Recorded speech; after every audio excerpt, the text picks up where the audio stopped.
What's up, everybody? It's Nick the Slick Johnson with Jacob Snyder, the man who make your day brighter. Snyder, it's him. That's the guy right there. And today we will be talking about The Flash.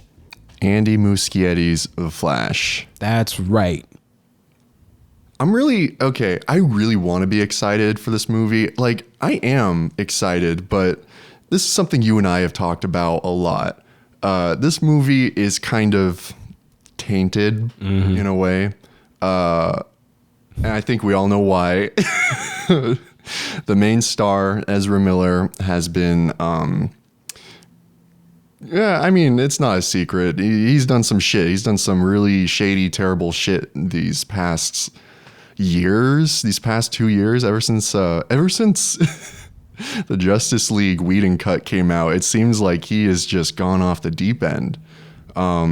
He's, quote unquote, making a comeback now, but I think it's probably too little too late.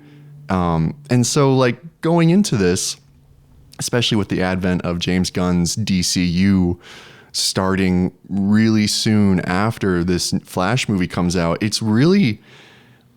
seems like it's really up in the air as to how important this movie is going to be and how long lasting its effects will carry on.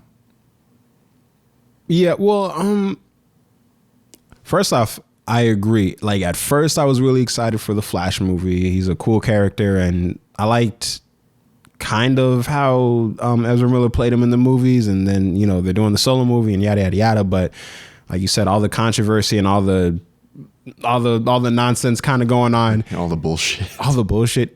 It made me actually not excited for the movie. And then it was like, okay, well, James Gunn and Peter Safran, they're going to do their own thing. They're rebooting everything. So I was like, okay, good. A fresh start. That way we can have all of these cool DC movies with none of the baggage, because it is a complete fresh start. And that's what I was thinking. Like, keyword complete. That's legit. That's legit what I thought. It's going to be a new Superman, a new Batman. I was like, yeah, they're redoing everything. And then later on, it was like, but it's going to be the same Viola Davis, Amanda Waller, and some of the characters from Peacemaker and James Gunn's The Suicide Squad. And while I'm still excited for James Gunn's DCU, that was a little bit of like oh, come on, bro, really? Why not just do the whole thing? It seems like you're backtracking on it a little bit.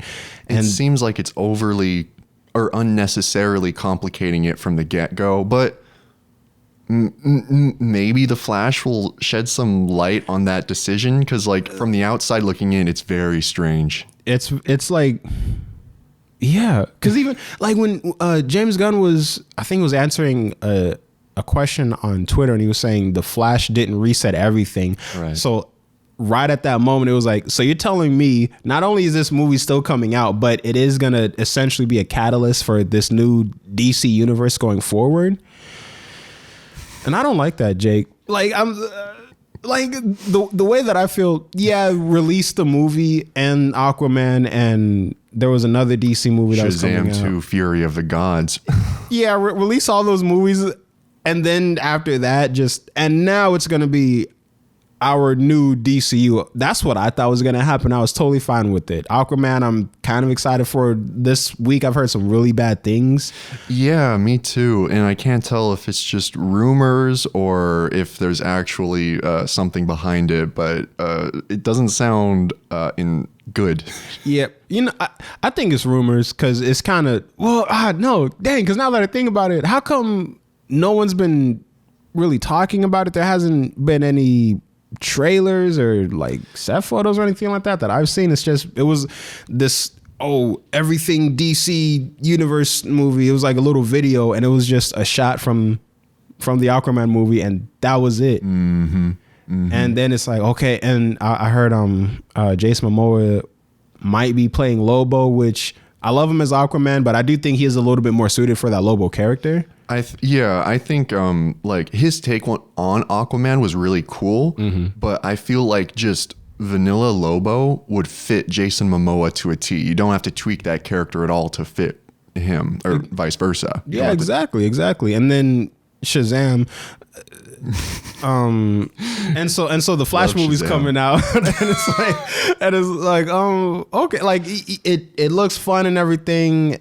but still, I wish it was just, we worked hard on these movies, so we're gonna release them. You guys can enjoy them, and then after that, the new slate, the new reboot, all of that is going on. So, from what it sounds like this new Flash is going to be instrumental to the new DCU. Which, Yes. on one hand, it could be cool because then you would be able to bring in the whole multiverse and alternate timeline. So, Cavill could come back as Superman, Dwayne Johnson could come back, Affleck, Gadot, Momoa, all of that stuff, or all of those characters and potentially storylines could come back, especially with the whole multiverse thing. But like you said, it's like all the shit surrounding it. Mm-hmm. It makes me not even necessarily not care, but I can't help but just kind of feel like, ugh, when I think about the Flash. Yeah, which really it hurts, especially after they dropped that Super Bowl trailer, because I thought that trailer was awesome. Yeah. I didn't really have expectations for this movie. Yeah. Up until that trailer, and seeing Zod again after a decade, Bro. And I'm which I could not believe that I was actually seeing Michael Shannon back. I will admit, some of the CGI with the Kryptonian armor, and even when it was the TV thing where he was that You Are Not Alone thing, it didn't look as good as in Man of Steel. It looked like the CGI was like slightly lower quality, but it was still like wow. Could be it's just not finished yet. Like, optimistically, It could also just be that no movie is Man of Steel. Yeah, I said it, but also it's like, okay, wow. So yeah, like really cool stuff to see. And again, had all that bullshit and controversy not been happening, it would be that much more exciting, because then it would be like, oh wow, finally the DCU, it seems like it's, or the DCEU is finally gaining some traction. It's figuring itself out, and it looks like it's going to be all good from here going forward.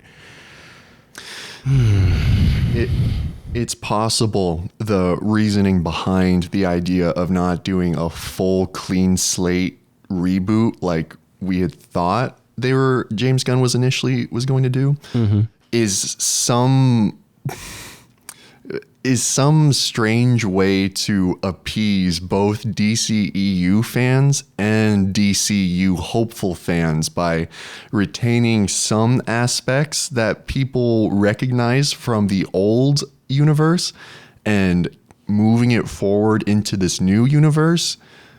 Having said that, and nothing has come out, and James Gunn has even said he hasn't announced everything yet, but having said that, choosing Viola Davis and some characters from Peacemaker as the thing to appease the DCU EU fans and have those be the ones carried forward right now is very weird. Yeah, bro, Amanda Waller and Peacemaker. You want to appease the fans, just let Zack Snyder like finish out his shit, or at least, even if it's not going to be, keep those characters. Yeah, exactly. Even if it's not going to be exactly the vision, you could still just take like elements from it and bring back the characters, do right by them, because it also just seems really, really fucking shady that basically right after Henry Cavill makes the announcement, I'm coming back as Superman. Y'all saw my scene in Black Adam. Spoiler alert for the end credit scene of Black Adam, where Superman came back and was like, hey, I'm Superman, Black Adam. You better back the fuck up.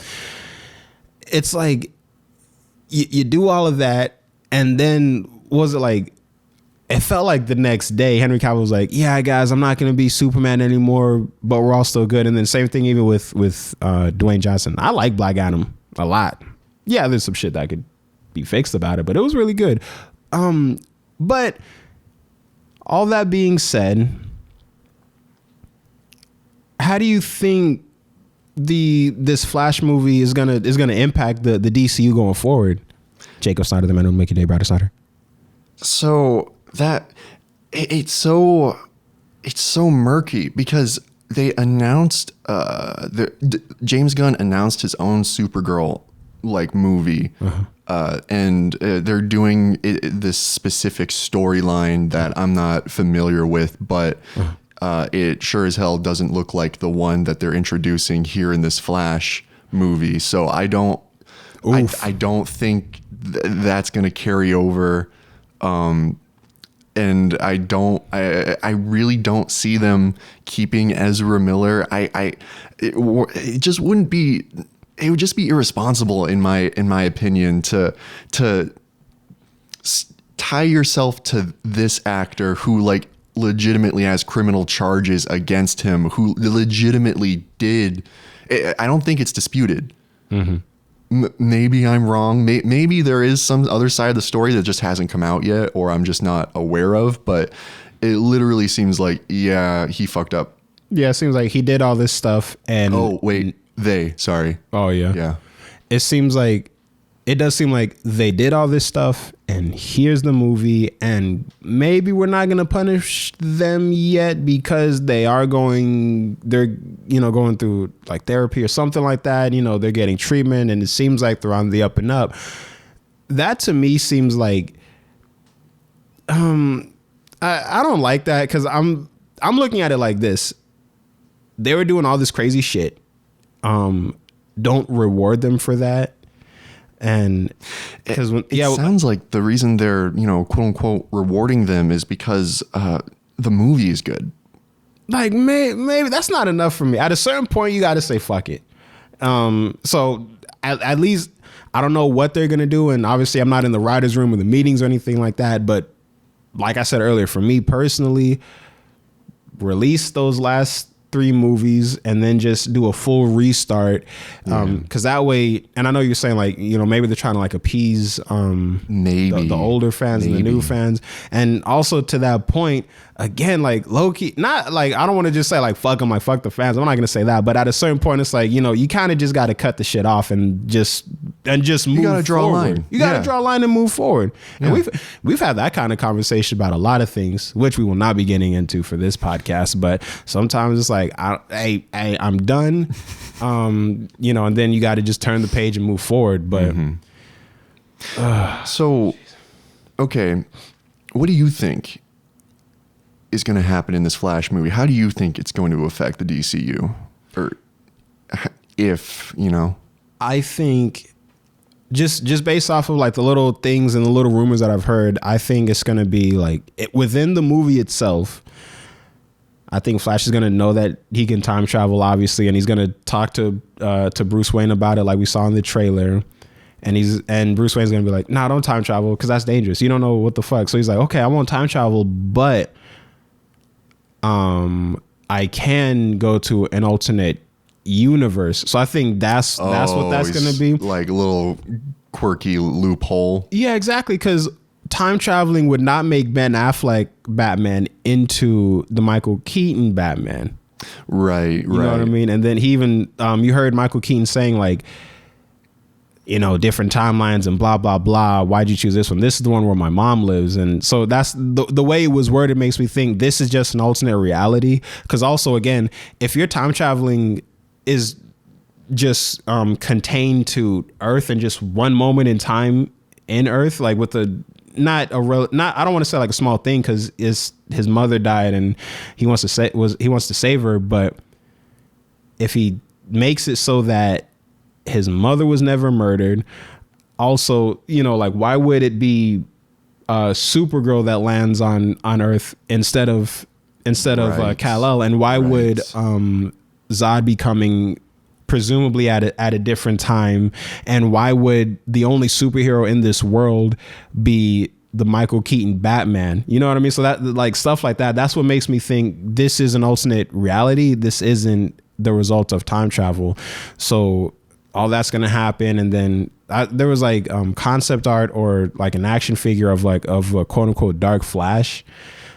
So maybe that's another, I feel like that's going to be another that's going to be an alternate reality version of Barry. So I think there's going to be 3 of them. It's going to be the Barry that we followed, and then the one from this Michael Keaton Batman Earth, and then the other Dark Flash from another Earth where maybe he was just time traveling too much and he got crazy and was like, okay, we gotta like stop him, because I don't think that Zod's going to be the main villain. I think it's just kind of like here's an exciting set piece to try to draw in the audiences, and especially people who love Man of Steel, like you said, people that just love the original DCEU. So I think it's going to be like that, and then they're going to fix it, and then it's going to be like, okay, I time traveled, but it changed everything, and that's why Superman is now like 20 something and Batman has a son now, because I really, really doubt that it's going to be the Ben Affleck Batman with the son. Because I feel like I don't think so at all. Yeah, like that would be cool, especially if it was Ben Affleck, Batman, and Damian. That would be like really cool to see. But also like that would actually make sense too with how hardened Ben Affleck's Batman is, and the age, especially since you're introducing the Bat family. It's like at that age he would have had Nightwing and Batgirl, and they alluded to it in BVS with like the costumes of their old Robin. I don't remember which one it was though. That was in BVS. That was the Dick Grayson Robin.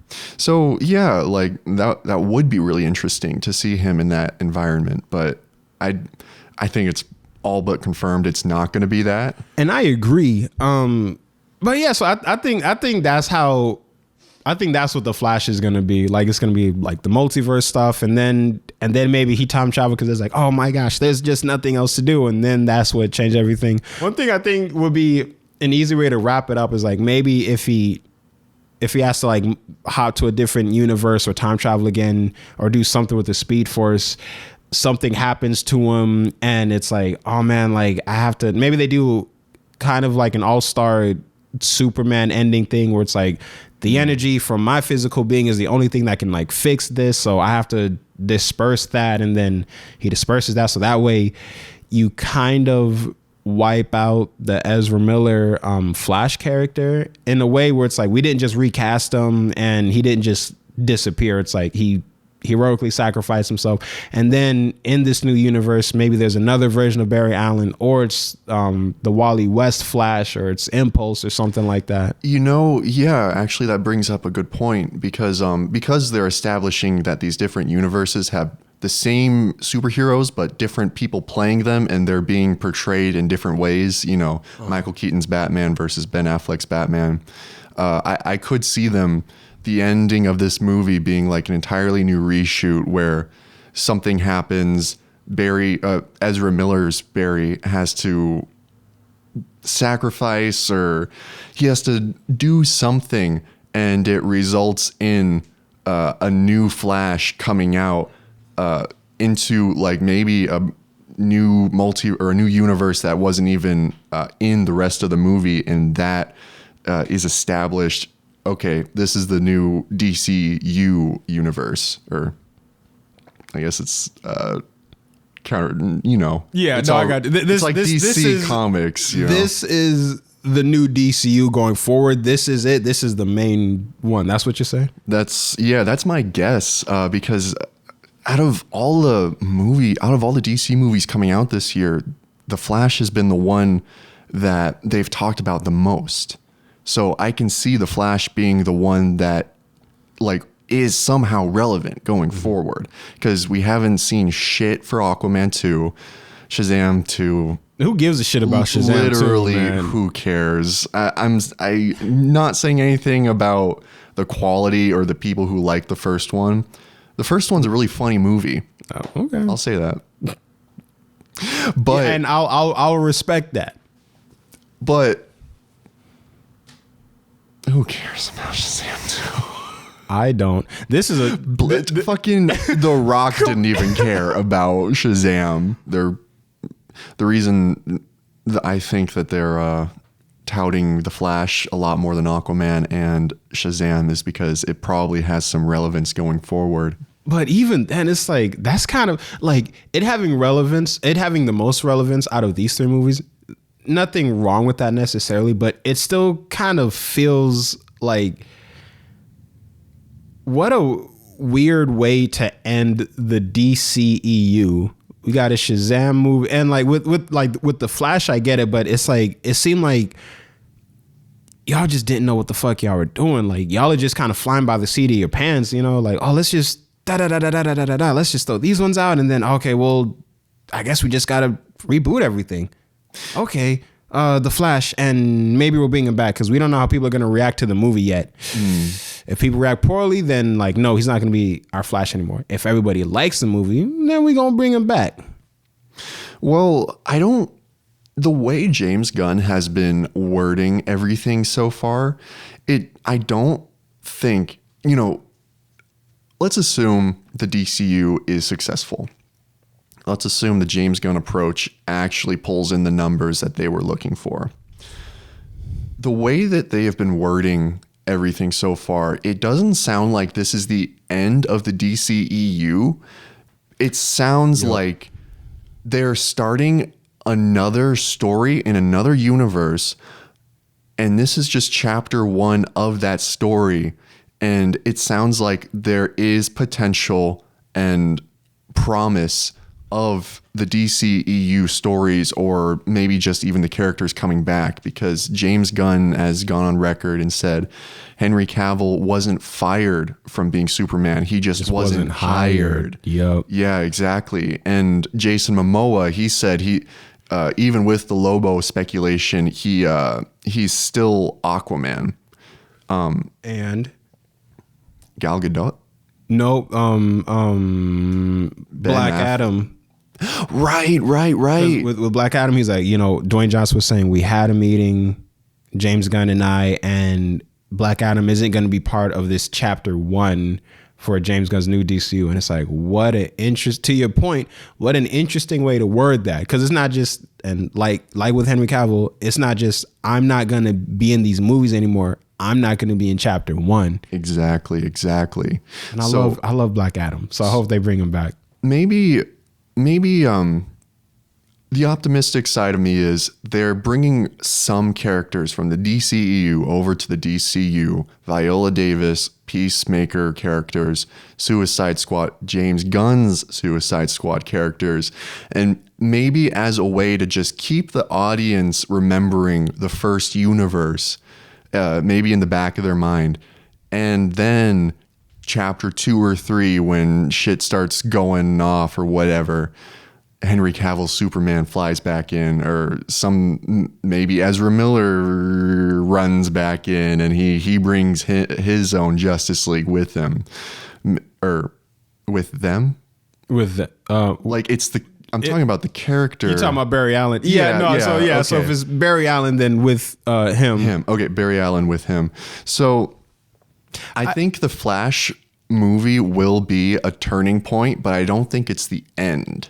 I do wonder though, because I've heard like rumors and stuff that they're trying to lead to like a Crisis on Infinite Earths type story. Right. Because one of the supposed end credit scenes for this Flash was he comes back like to the present or whatever. He comes back to the reality that he thinks is his, but everything's different. Michael Keaton is the main Batman in this universe, and they described him as kind of like the Nick Fury for this universe, and it's like the new Batgirl. Really? And it's all the new characters and or the new version of the characters. And then the end credit scene is Ezra Miller gets a message from the Ben Affleck Batman, and he's like, Barry, we're still alive, and there's like a red flash or something like that.